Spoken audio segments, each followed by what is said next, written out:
Jeremiah chapter 21 through 24. Men hated truth, so God allowed us to try and live without it for 1680 years. 2 Thessalonians 2, verse 10. Evil men hated that Christ was ruling over this world with a rod of iron. Psalms 2:9, Revelation 2:27, Revelation 12:5, Revelation 19, verse 5. So they traded the preaching and the Bible of Christ for the preaching and the Bible from the Pope. 2 Thessalonians chapter 2, verse 10 and 11. But the Lord gave to man a strong delusion so that we could try out the Bibles, religions, and philosophies of men for the last 1680 years. How has that been working out for us?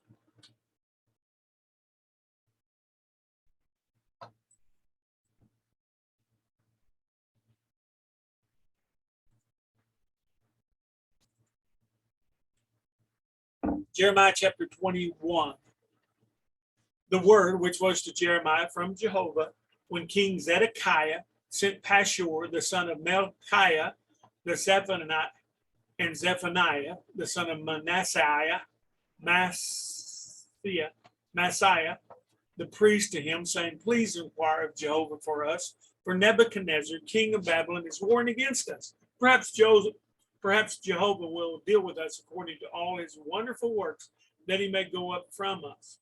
Now this, I think, this is foreshadowing Jerusalem's destruction in 70 AD. Jerusalem thought for sure that God would spare them from Rome in 70 AD, but of course it didn't. Why? Because they were using Bibles of men. They crucified Christ with the authority of the Septuagint Bible, the Bibles of men. Remember 1 John chapter 4, verse 3?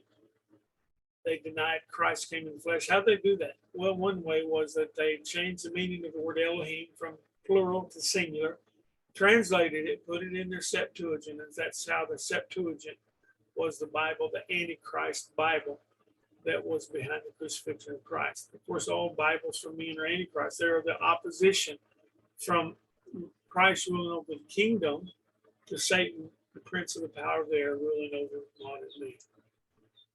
Then Jeremiah said to them, you shall say this to Zedekiah. So says Jehovah, the God of Israel.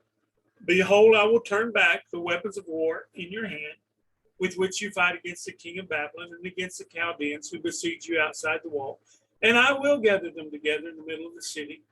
And I myself will fight against you with an outstretched arm and with a strong arm, even in anger and in fury and in great wrath. And I will strike the people of this city, both man and beast.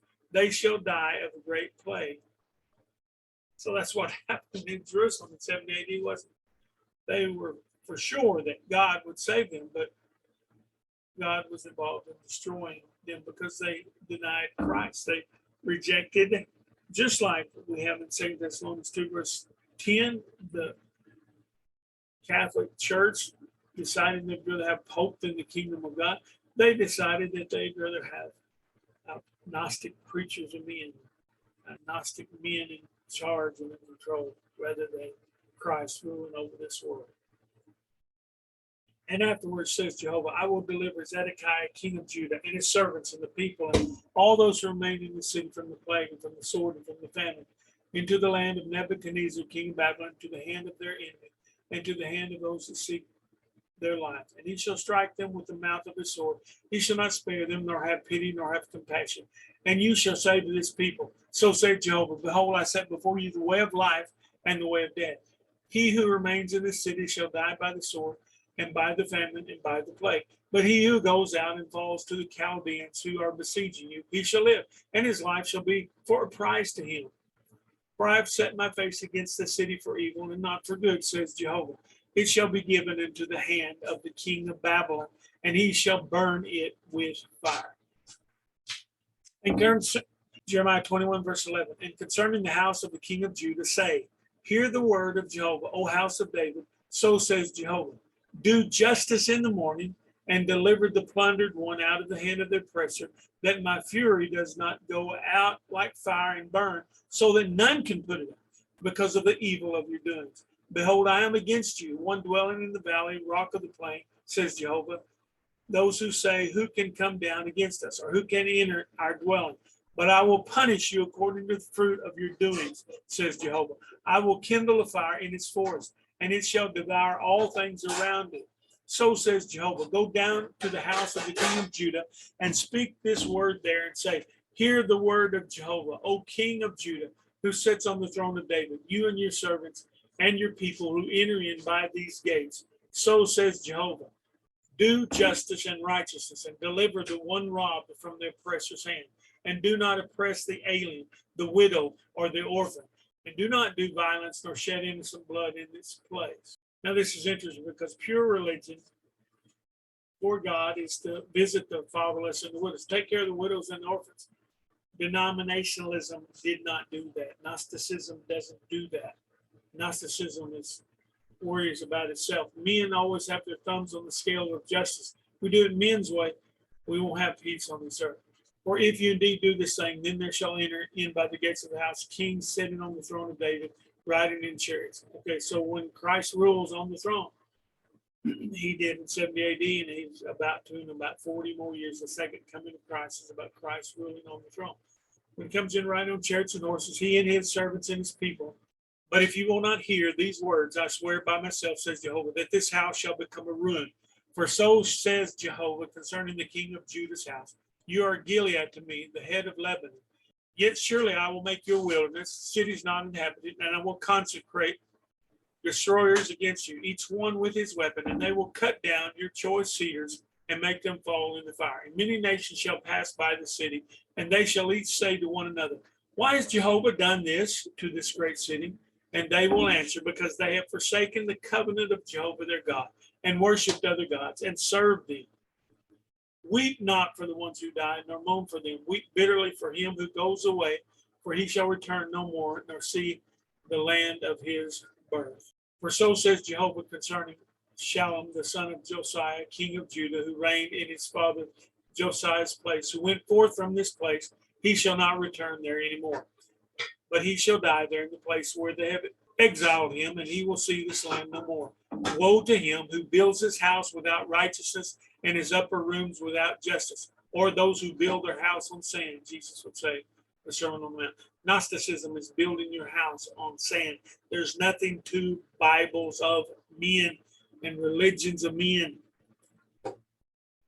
His neighbor serves without pay, and he does not give him for his work, who says, I will build myself a wide house and large upper rooms. And he cuts out windows for it, and covers with cedar, and paints with vermilion. Do you reign because you lust to excel in cedar? Do not your fathers eat and drink and do justice and righteousness? Then it was well for him. He judged the cause of the poor and needy. Then it was well. Was this not to know me, says Jehovah? But your eyes and your heart lust for nothing but your unjust gain, and to shed innocent blood and oppression and do violence. So Jehovah says this concerning Jehoiakim, the son of Josiah, king of Judah. They shall not mourn for him, saying, ah, my brother, or ah, my sister. They shall not mourn for him, saying, ah, Lord, or ah, his glory. He shall be burned with the burial of a donkey, drawn beyond the gates of Jerusalem and thrown out. Go up to Lebanon and cry, and lift up your voice in Bashan and cry out from Abarim, for all those loving you are destroyed. I spoke to you in your prosperity, but you said, I will not hear. This has been your way from your youth, for you have not obeyed my voice. Those feeding you shall feed the wind, and those loving you shall go into captivity. Surely then you will be ashamed and will blush for all your wickedness. One dwelling in Lebanon, nested in the cedars, how you will groan when pangs come to you, the pain as of a woman in labor. As I live, says Jehovah, though Konai, the son of Jehoiakim, king of Judah, were the signet on my right hand, yet I would tear you out of there, and I will give unto you the hand of those who seek your life, and into the hand of those who face you fear, even in the hand of Nebuchadnezzar, king of Babylon, and into the hand of the Chaldeans. I will cast you and your mother who bore you into another country, there where you were not born, and there you shall die. But concerning the land which they lift up with their souls to return there, they shall not return there. Is this man Coniah a despised broken jar, or a vessel in which is no pleasure? Why are they hurled, he and his seed, and are cast into the land? which they do not know. O earth, earth, earth, hear the word of Jehovah. So says Jehovah, write this man childless, a man who will not prosper in his days, for not one from his seed will succeed, a man sitting on the throne of David and ruling any more in Judah. Woe to the shepherds who destroy and scatter the sheep of my pasture, says Jehovah. And again, you might as well apply that to, that foreshadows what's going on in the world today with religions and Bibles of men. God is, that brings human suffering upon this world, and God allows us to suffer so that we will come back to him. Woe to shepherds who destroy and scatter the sheep of my pasture, says Jehovah. Because of this, so says Jehovah, the God of Israel, against the shepherds who shepherd my people. You have scattered my flock, and you have driven them away, and have not visited them.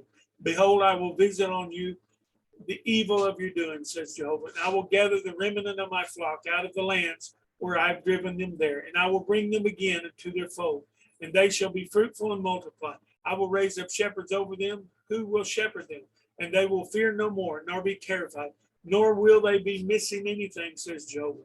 Behold, the days come, says Jehovah, I will raise to David a righteous branch, and the king shall reign and act wisely, and he shall do justice and righteousness in the earth. And in his days Judah shall be saved, and Israel will dwell safely. And this is the name by which he shall be called, Jehovah our righteous.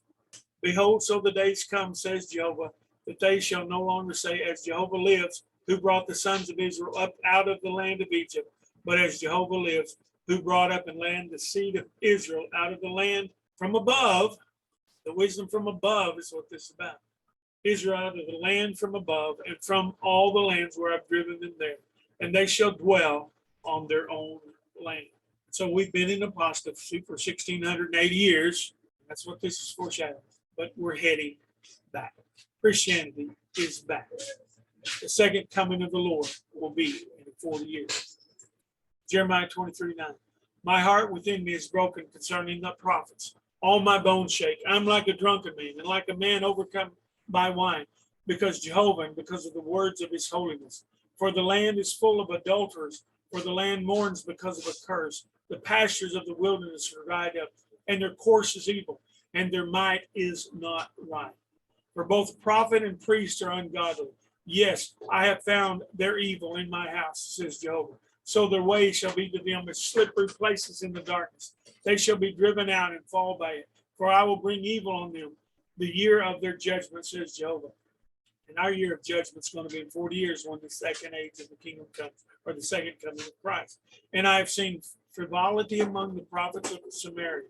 They prophesied by Baal and led astray my people Israel. I have also seen a horrible thing among the prophets of Jerusalem. They commit adultery, and they walk in falsehood, and they make the hands of evildoers strong, so that not a man returns from his evil. They are all of them like Sodom to me, and those living in her like Gomorrah. Remember, the Pharisees, Sadducees, Zealots, and religions of men don't work. So Jehovah of hosts says this concerning the prophets. Behold, I will feed them like wormwood, and I will make them drink poisonous water. Again, only the one faith system from God, only Christianity works. So says Jehovah of hosts. So says Jehovah of hosts. Do not listen to the words of the prophets who prophesy to you. They make you vain. They speak a vision of their own heart, not out of the mouth of Jehovah. They say to those who despise me, Jehovah has said, you shall have peace. And they say to everyone who walks in the stubbornness of their own heart, evil shall not come on you. For who has stood in the counsel of Jehovah, and who has seen and heard his word? Who has listened to his word and heard? Behold, the tempest of Jehovah has gone forth in fury, even a whirling tempest. It will whirl on the head of the wicked. The anger of Jehovah will not turn back until he is executed and until he has set up the purpose of his heart. In latter days, you will understand it perfectly. We come out of spiritual dark ages. I have not sent the prophets, yet they ran. I have not spoken to them, yet they prophesy. When men preach, they can only preach subjective truth of men. Only the Spirit of God knows the mind of God. 1 Corinthians 2, verse 11. Again, God allowed us to try the religions of men and try to And he allowed us to believe Satan that we could be like God, but we're not like God. We don't know the mind of God. It's not in man to guide his own path, Jeremiah 10:23. But again, this is what apostasy is for us. I have not sent the prophets, yet they ran. I have not spoken to them, yet they prophesied. But if they had stood in my counsel and had caused my people to hear my words, then they would have turned from their evil way and from the evil of their doings. Am I a God nearby, says Jehovah, and not a God from afar? The Lord hid his face, his power, his glory, his majesty, and his Bible from humanity so that we could be in apostasy because men rejected the truth from God in 340 AD. Can anyone hide himself in secret places so that I do not see him, says Jehovah? Do I not fill the heavens and the earth, says Jehovah? I have heard what the prophets said, those who prophesy lies in my name, saying, I have dreamed. Oh, how long is this there in the hearts of the prophets? How many preachers you heard today talk about dreaming? How many enlightened people have dreamed of something in the world today? Well, they may have, but that dream may have come from Satan. It says you can be like God. You know the mind of God. You see, the Bibles of men are a strange fire offered. Leviticus chapter 10, verse 1. I have dreamed. How long is this there in the hearts of the prophets of lies? Let God be true and every man a liar. Romans chapter 3, verse 4. Again, he allowed men to do it, and there are righteous and unrighteous Gnostics in this world. But the evil ones are the problems that take advantage of Gnosticism. I've dreamed. How long is this there in the hearts of the prophets of lies? Yes, the prophets of the deceit of their own heart. They plot to cause my people to forget my name by their dreams which they tell, each one to his neighbor, even as their fathers have forgotten my name for Baal. The prophet who has a dream, let him tell a dream. And he who has my word, let him speak my word faithfully. What has the chaff to do with the wheat, says Jehovah? Is not my word thus like fire, says Jehovah, and like a hammer, which breaks a rock in pieces? Then Jehovah says, behold, I am against the prophets who steal my words, each one from his neighbor.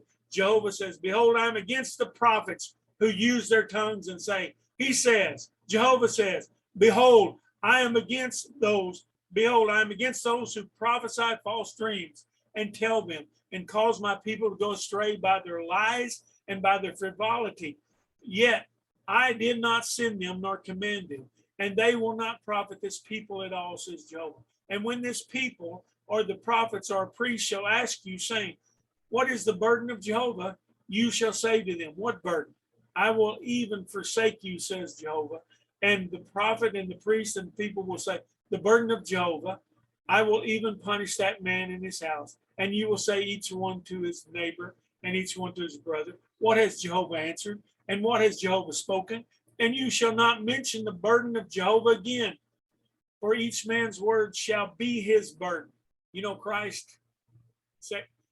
Christianity is back right now. And Christ tells us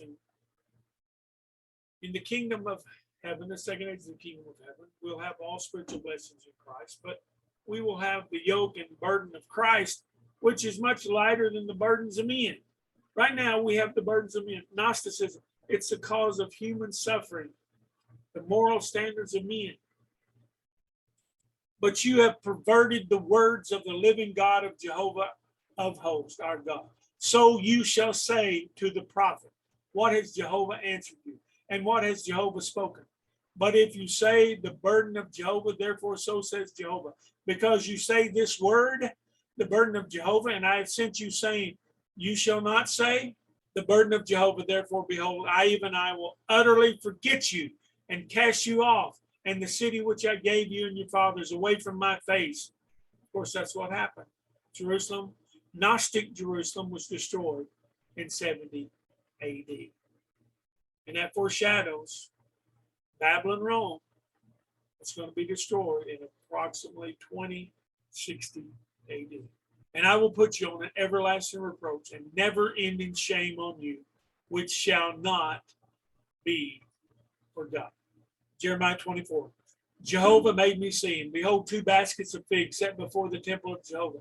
After Nebuchadnezzar, king of Babylon, had exiled to Jeconiah, the son of Jehoiakim, king of Judah, and the rulers of Judah, and the craftsmen and the smiths from Jerusalem, and had brought them to Babylon. One basket had very good figs, like first ripe figs. The other basket had very bad figs, which could not be eaten from their badness. And Jehovah said to me, what do you see, Jeremiah? And I said, figs. The good figs are very good, and the bad are very bad, so that they cannot be eaten from their badness. Again, the word of Jehovah came to me, saying, so says Jehovah, the God of Israel, like these good figs, so I will acknowledge the exiles of Judah. So like these good figs, so I will acknowledge the exiles of Judah, whom I have sent out of this place into the land of the Chaldeans for good. For I will set my eyes on them for good, and I will bring them again to this land. Again, remember, there's in our apostasy too, there are those who are counted as righteous Gnostics and those who are evil Gnostics. Remember when Peter was asked by the Lord, do you love me? And Peter could only say, I like you a lot.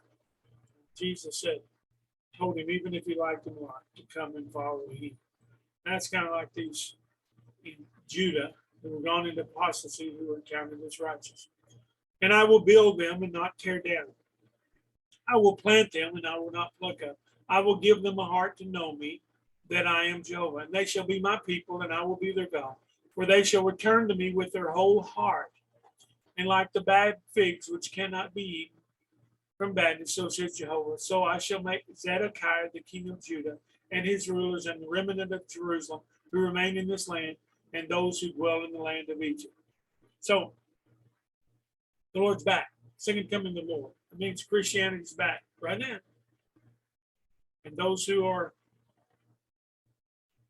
counted as righteous, they're going to come back. It may take some a while because it's very bitter to acknowledge that we've been in Gnosticism. But all who were called before the foundations of the world to be Christians. So I shall make Zedekiah the king of Judah, and his rulers, and the remnant of Jerusalem, who remain in this land, and those who dwell in the land of Egypt. I will even make them a horror among all the kingdoms of the earth for evil, for a reproach and a proverb, a gibe and a curse, there in all places where I drive them. And I will send the sword, the famine, and the plague among them, until they are consumed from being upon the land that I gave them to their fathers. And so, of course, this is what is happening. Human suffering comes about from the Gnosticism, the ways of men, from evil denominationalism, evil socialism, evil fascism, evil environmentalism, etc.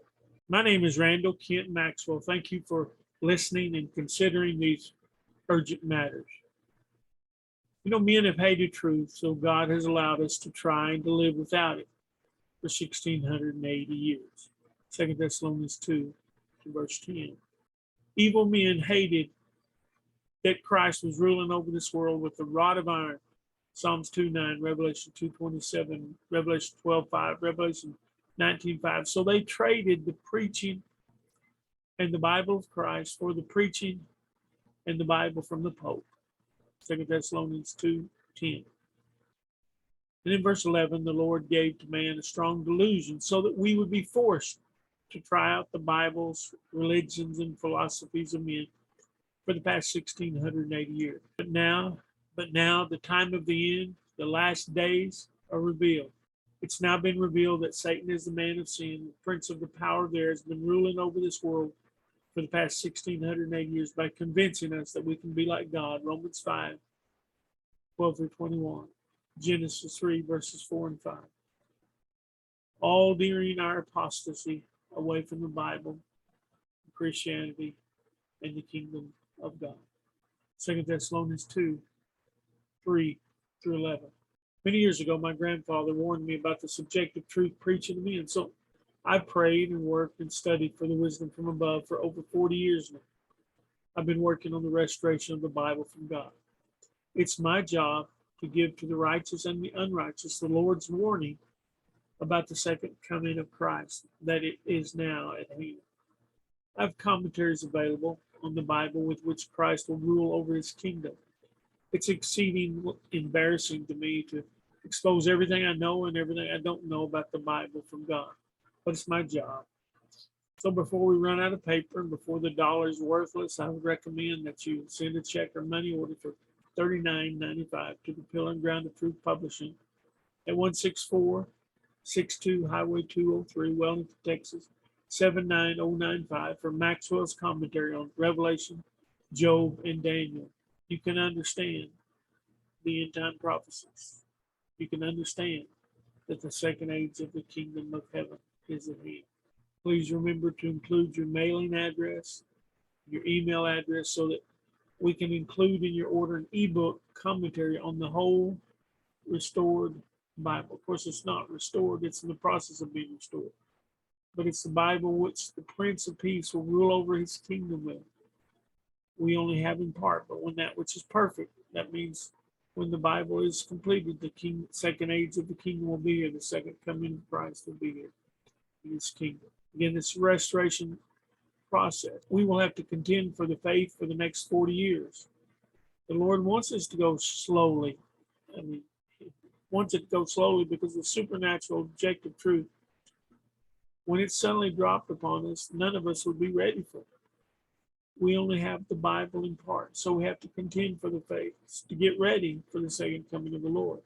We have available the whole Bible in ebook for $19.99. We advise you to copy the ebook to your computer or your phone. Feel free to share the ebook with everyone interested so we might all contend for the one true faith together. If you're not familiar with utilizing ebook, we would recommend downloading Calibri to view it. You're welcome to study with us free at therodofiron.org for the latest updates as long as we can trust the internet and have the freedom to post there, or you can order any ebook, paperback book, or hardback book at www.lulu.com/spotlight/time of the Son of Man, and that's all one word. If you're a part of a group of people wary of evil Gnostic men like early Americans who came to this nation to try and escape denominational persecution, if you're interested in me coming to speak to your group or in having a Zoom chat about the peace that passes understanding of men, then contact me at 806-416-0747. I would be willing to be a guest and teach on a podcast platform or a revival about real answers on salvation from this perverse generation. I can help. It's my job. It's my life's work. I'm getting older. I'm not as good of a spokesman as I once was. I suppose that's my thorn in the flesh. I am not an expert. I'm just the first of billions who are coming out of the spiritual dark ages, so that we can now see the Lord's previously hidden will, Ephesians 1:9. But now in Ephesians 5:17, we must understand the will of the Lord. We're coming to an understanding of the mysteries of the kingdom, Matthew 13, verse 11. What a rare, unique opportunity we have. Give me a call at 806-416-0747 or send me an email at therodofiron.org@gmail.com. Call or message us for bulk ordering at therodofiron.org@gmail.com, or again, call me. Remember, the days of the Federal Reserve note, limitless paper to print books and digital downloads could be numbered or limited. We may not have availability to them. For it's time to wake up out of our slumber. It's time to transform our minds. It's time to gird up our loins and get armed and ready for the last great spiritual war of humanity.